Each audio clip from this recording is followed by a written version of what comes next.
ఆయన ముఖ్యమంత్రిగా ఉన్నప్పుడు బహుశా ఆయన చేసినన్ని యాగాలు ఎవరు కూడా చేసి ఉండరు అధ్యక్ష, ఒక ముఖ్యమంత్రి పదవిలో ఉన్నవాళ్ళు. మరి పాదం నుంచి శిఖరం వరకు కృష్ణశిలలతో నిర్మించిన అపురూపమైన దేవాలయం, 1000 ఏళ్ల వైభవం యాదగిరి లక్ష్మీ నరసింహస్వామి గారి దేవాలయం అధ్యక్ష. మరి దేశం కోసం ధర్మం కోసం అని రోజు చెప్పేటోళ్ళు అధ్యక్ష, మా వేములవాడ రాజన్న గుడికి రూపాయి తెచ్చిండ్రా అధ్యక్ష? మా ధర్మపురి లక్ష్మీ నరసింహస్వామి గారి ఆలయానికి రూపాయి ఇచ్చిండ్రా? భద్రాద్రి రాములవారి ఆలయానికి ఒక 1/2 పైసా ఇచ్చిండ్రా? లేదా జోగులాంబ అమ్మవారికి 1 పైస ఇచ్చిండ్రా? కొండగట్ట అంజన్న ఆలయానికి 1 రూపాయి వచ్చిందా అధ్యక్ష? బాసర సరస్వతి ఆలయానికి 1 రూపాయి తెచ్చిండ్రా? కురుమూర్తి ఆలయానికి 1 పైసా ఇచ్చిండ్రా? అందుకే అంటున్న అధ్యక్ష, నేను అడగాలే, అడగకపోతే స్పందించరు. సమ్మక్క సారక్క జాతర అధ్యక్ష, ప్రపంచంలోనే అతిపెద్ద గిరిజన జాతర. అద్భుతంగా మేమున్నప్పుడు నిర్వహించాం, మీరు కూడా నిర్వహిస్తారని ఆశిస్తున్నాం అధ్యక్ష. సమ్మక్క సారక్క జాతరకు జాతీయ హోదా ఇవ్వాల్సిన అవసరం లేదా? మహాకుంభమేళాకేమో ఇవాళ కేంద్ర ప్రభుత్వం 2100 కోట్లు ఇచ్చింది అధ్యక్ష ఉత్తరప్రదేశ్ రాష్ట్రానికి, 2100. అదే మరి మనకు ఒక 21 రూపాయలు కూడా ఇచ్చేందుకు మనసు లేదా? మరి ఎందుకు అధ్యక్ష వాళ్ళని అడగొద్దు? అందుకే అంటా ఉన్న అధ్యక్ష, అడగాలి. అడిగితేనే మరి అమ్మైనా అన్నం పెడుతుంది అధ్యక్ష.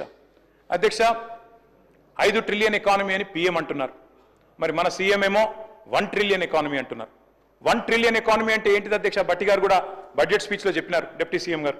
$1 ట్రిలియన్ అంటే అధ్యక్ష ఇవాళటి ధరల్లో తీసుకుంటే 88 లక్షల కోట్ల అధ్యక్ష. ఇవాళ మన అసెంబ్లీ అంటున్నాం, మన్నించాలి, మన రాష్ట్రం యొక్క జిఎస్డిపి సైజ్ చూసుకుంటే మనం ప్రస్తుతం 16 లక్షల కోట్ల కాడున్నాం. గ్రోత్ రేట్ చెప్పారు, జిఎస్డిపి గ్రోత్ రేట్ 10.1% అని చెప్పారు బడ్జెట్ స్పీచ్లో. మరి అదే రేటు ఉంటుంది అనుకుంటే అధ్యక్ష, మరి ప్రస్తుత ధరల ప్రకారం అయితే 17 ఏళ్ళు, కానీ స్థిర ధరల ప్రకారం అయితే 35 ఏళ్ళు పడుతుంది అధ్యక్ష. కానీ భట్టి గారు చెప్పినప్పుడేమో 2030 కల్లా దీన్ని సాధిస్తాం 1 ట్రిలియన్ ఎకానమీ అన్నారు. ఎట్లా సాధిస్తారో దయచేసి ఆ సీక్రెట్ మాకు కూడా చెప్పాలని చెప్పి కూడా నేను వారిని కోరుతా ఉన్నా అధ్యక్ష. అధ్యక్ష అటు కేంద్ర సర్కారు, ఇటు రాష్ట్ర సర్కారు అధ్యక్ష, ఇద్దరు కూడా నినాదాలు ఘనం అధ్యక్ష, విధానాలు మాత్రం శూన్యం. కొటేషన్లు అధ్యక్ష, బడ్జెట్ స్పీచ్లో అక్కడ ఇక్కడ కొటేషన్లు పుష్కలం, అలొకేషన్లు మాత్రం నిష్ఫలం అధ్యక్ష. ఇక మన దగ్గర చెప్తారు అధ్యక్ష, బడే బాయ్తో మాషాల్లా అంటే ఛోటే బాయ్ సుబాన్ అల్లా అన్నట్టుంది అధ్యక్ష మన పరిస్థితి ఈరోజు. 2 బడ్జెట్లు చూస్తే పిఎం ఏమో 2 కోట్ల ఉద్యోగాలు అన్నారు, సీఎం ఏమో 2 లక్షల ఉద్యోగాలు అన్నారు. ఇద్దరు ఇయ్యలే అధ్యక్ష. అధ్యక్ష పిఎం ఏమో 2022 నాటికి అందరికి ఇల్లు ఇస్తానన్నాడు అధ్యక్ష. సీఎం ఏమో పోయిన బడ్జెట్లో చెప్పింది అధ్యక్ష, జూన్లో 4.5 లక్షల ఇండ్లు ఇస్తామన్నారు అధ్యక్ష. అందులో మా దళిత సోదరులకు, గిరిజన సోదరులకు 5 లక్షలు కాదు 6 లక్షలు ఇస్తామన్నారు అధ్యక్ష. మళ్ళీ సంవత్సరం తర్వాత కూడా మెచ్చుకోవాలంటే అధ్యక్ష అదే స్పీచ్ మళ్ళీ చెప్పిండ్రు. 4.5 లక్షల ఇండ్లు అన్నది మళ్ళీ చెప్పిండ్రు, మళ్ళీ అదే మాట చెప్పిండ్రు. ఇంకా ఈసారి ఎస్సీ ఎస్టీలకు 1 లక్ష తగ్గించి చెప్పిండ్రు. నేను డిప్యూటీ సీఎం గారిని కోరుతా ఉన్నా అధ్యక్ష, 1 లక్ష ఏదైతే తగ్గించారో దయచేసి నేను డిప్యూటీ సీఎం గారిని అడుగుతా ఉన్నా, మీరు పెద్దలు మల్లికార్జున్ ఖార్గే గారిని ఇక్కడికి ఆహ్వానించి చేవెళ్ల ఎస్సీ ఎస్టీ డిక్లరేషన్లో భాగంగా మీరు చెప్పిందే అది, ఎస్సీ ఎస్టీలకు గృహ నిర్మాణానికి ఇందిరమ్మ ఇంటికి 1 లక్ష ఎక్కువ ఇస్తామని చెప్పారు. దయచేసి రీఅప్రోప్రియేట్ చేయండి. ఖచ్చితంగా 6 లక్షలు అని మీరు ఇచ్చిన మాటను నిలబెట్టుకోవాలని చెప్పి మా పార్టీ తరఫున అడుగుతా ఉన్నా అధ్యక్ష. అధ్యక్ష పిఎం వైబ్రెంట్ గుజరాత్ అన్నారు, సీఎం రైజింగ్ తెలంగాణ అంటున్నారు. పిఎం 125 లక్షల కోట్ల అప్పు చేసిండ్రు, సీఎం 1,58,000 కోట్ల అప్పు సంవత్సరంలో మాత్రం చేసిరు అధ్యక్ష. అధ్యక్ష పిఎం ప్రతి ఖాతాలో 15 లక్షలు అన్నారు, సీఎం ఏమో ప్రతి ఖాతాలో 15,000 అన్నారు రైతులకి. ఇద్దరు వేయలే అధ్యక్ష. అధ్యక్ష ఈస్ట్మన్ కలర్ లో సినిమా మాత్రం బాగా చూపెట్టారు అధ్యక్ష. కానీ తెలంగాణ ప్రజలకు అటు కేంద్ర బడ్జెట్తో ఇటు రాష్ట్ర బడ్జెట్తో ఒరిగింది మాత్రం 0 అధ్యక్ష. అధ్యక్ష కేంద్రంతో సఖ్యత అన్నారు, సత్సంబంధాలు అన్నారు. మరి నేను అడుగుతా ఉన్నా అధ్యక్ష, ఈ సఖ్యతతో సత్సంబంధాలతో ఏం సాధించారో కూడా దయచేసి మీరు చెప్పండి, రాష్ట్ర ప్రజలకు వివరించండి అని చెప్పి కూడా నేను కోరుతా ఉన్నా అధ్యక్ష. అధ్యక్ష పెద్దలు చెప్తారు, సత్యం వద ధర్మం చెర, సత్యన్న వచనం శ్రేయ, సత్యం జ్ఞానం హితం భవేత్. అంటే సత్యమే మాట్లాడాలి, ధర్మాన్ని అనుసరించాలి అని చెప్తారు అధ్యక్ష. కానీ మరి లోకంలో అసత్యం అబద్ధాలు విజృంభిస్తున్నప్పుడు, హడ్డు అదుపు లేకుండా విచ్చలవిడిగా చెప్తున్నప్పుడు మౌనంగా ఉంటే అధ్యక్ష మనం కూడా అన్యాయం చేసిన వాళ్ళం అవుతాం. నిజం నిలకడ మీద తేలుతుంది అనుకుంటే మరి అందరం మునుగుతాం అధ్యక్ష. ఇవాళ నిజం నిమ్మలంగా నిద్రలేసే లోపల అబద్ధం అంతరిక్షాన్ని కూడా చుట్టొచ్చే పరిస్థితి అధ్యక్ష. అధ్యక్ష అందుకే అధ్యక్ష అబద్ధాన్ని 100 సార్లు చెప్తున్నప్పుడు నిజాన్ని 1000 సార్లు చెప్పాల్సిన బాధ్యత మా మీద కూడా ఉంటుంది అధ్యక్ష.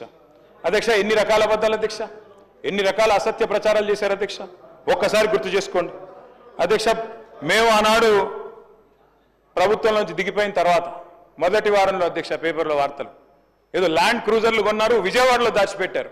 ఇవాళ ఎవరు వాడుతున్నారు సార్ అవి ల్యాండ్ క్రూజర్లని? ఎక్కడ పోయినాయి సార్ అవన్నీ? దాచిపెట్టారట. ప్రభుత్వం కొంటే కూడా గట్ల బదనాం చేయొచ్చా సార్? అధ్యక్ష, ప్రగతి భవన్లో 100 రూమ్లు. మినిస్టర్ గారు సార్ ఒక్క నిమిషం సార్, ఆయన బ్రేక్ ఇస్తా ఉన్నాము. మా ప్రభుత్వం వచ్చిన తర్వాత ల్యాండ్ క్రూజర్ కొనాలని కూడా ఆలోచన చేయలేదు అధ్యక్ష. కానీ వారు ల్యాండ్ క్రూజర్ రాబోయే 10-15 సంవత్సరాలు 20 సంవత్సరాలు మేమే ప్రభుత్వంలో ఉంటామని, మాకే ఈ ల్యాండ్ క్రూజర్లు ఉండాలని ఆలోచన చేసిన అధ్యక్ష. ప్రజలేం ఆలోచన చేసిండ్రు? ఈరోజు ఏ వాహనాలకు సంబంధించి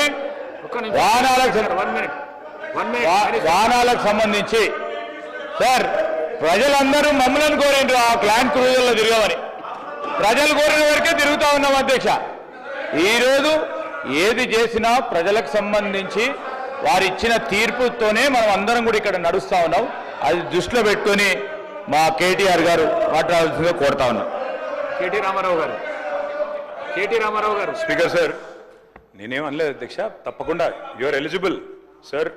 మీరు కూడా కష్టపడ్డారు, కష్టపడే ప్రజాక్షేత్రంలో కష్టపడే గెలిచి వచ్చారు. నేను వేరే ఏమనట్లేదు. కానీ అసత్యాలు ప్రచారం చేసి అదేదో మేము దాచిపెట్టుకొని మేము మా కోసమే దాచుకున్నట్టు ప్రచారాలు చేయడం తప్పు అని చెప్తున్నా అధ్యక్ష. అట్లాగే ప్రగతి భవన్లో 100 రూమ్లు ఉన్నాయన్నారు అధ్యక్ష. 100 రూమ్లు.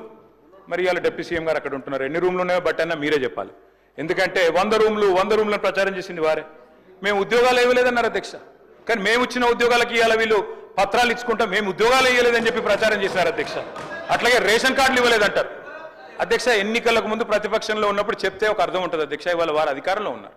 అధికారంలో ఉన్న తర్వాత వాళ్ళకు కూడా తెలుసు 2014 నుంచి 24 వరకు 6.5 లక్షల రేషన్ కార్డులు ఇచ్చిన విషయం వారికి కూడా తెలుసు. కానీ తెలిసి కూడా ఇంకా బుకాయించడం మంచిది కాదు. అన్నిటికీ మించి అధ్యక్ష బాధ ఎక్కడ అనిపిస్తుంది అంటే, అన్నిటికీ మించి రాష్ట్ర ఆర్థిక పరిస్థితి మీద, అప్పుల మీద మీరు చెప్తున్న అసత్యాలు ఏవైతున్నాయో దయచేసి ఇది మంచిది కాదు. దయచేసి రాష్ట్రాన్ని శపించడం మన ఎవరికి మంచిది కాదు అని చెప్పి పెద్దలకు నేను విజ్ఞప్తి చేస్తా ఉన్నాను. అందుకే అధ్యక్ష వారికి నేను గుర్తు చేస్తా ఉన్నాను, ఎక్కడ ఏముందో తెలియని పరిస్థితిలో ఆనాడు అప్పుడే కొత్తగా ఏర్పడ్డ రాష్ట్రంలో ఒక కొత్త సంసారంలో కదా ఒక కొత్త కుండలో ఈగజ్ వచ్చినట్టు ఆనాడు జూన్ 2, 2014 నాడు మేము పదవి బాధ్యతలు చేపట్టిన నాడు